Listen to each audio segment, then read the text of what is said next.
শীত মৌসুমে সিলেটের পরিচিত উৎসব পলোবাউয়া। এই উৎসবে দল বেঁধে লোকজন বিলের মধ্যে পোলো হাতে ঝাঁপিয়ে পড়েন মাছ ধরতে। শুরু হয় মাছ ধরার প্রতিযোগিতা। এক একটি মাছ ধরা পড়ার সাথে সাথে শোর, চিৎকার আর হৈহুল্লোড়ে মেতে ওঠেন মাছ শিকারী ও বিলের পাড়ে জড়ো হওয়া দর্শনার্থীরা।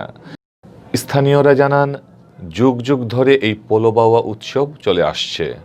প্রতি বছর শীত মৌসুমে নির্দিষ্ট একদিনে এলাকার সকল বয়সী পুরুষ লোকেরা পোলো হাতে বড় বিলে মাছ ধরতে নামেন।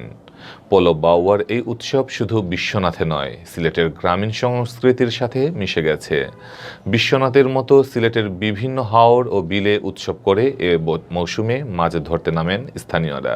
পোলো ছাড়াও উড়াল জাল ও ঠেলা জাল নিয়েও অনেক মাছ ধরতে নামেন। এলাকাবাসী জানান, পোলোবাউয়ায় ধরা পড়া মাছের মধ্যে শোল ও বোয়ালই বেশি। অনেকেই আবার গজার মাছ ধরতে সক্ষম হন। পোলোবাউয়া উৎসবের আনন্দ যুবক বৃদ্ধের চেয়ে শিশুদের মধ্যে ছিল একটু বেশি।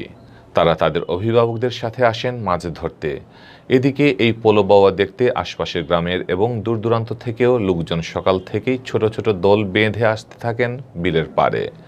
এলাকাবাসী জানান, প্রায় ২০০ বছর ধরে এই বিলে পোলোবাউয়া উৎসব পালন হয়ে আসছে। প্রতি বছর শীত মৌসুমে এলাকাবাসী একত্রিত হয়ে বিলে মাছ শিকার করেন।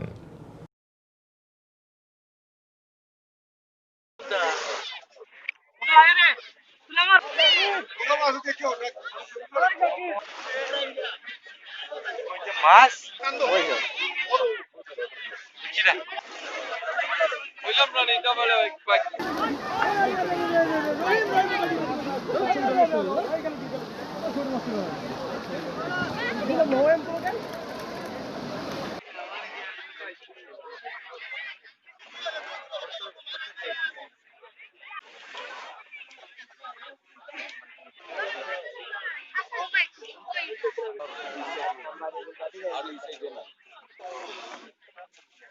আমার এটা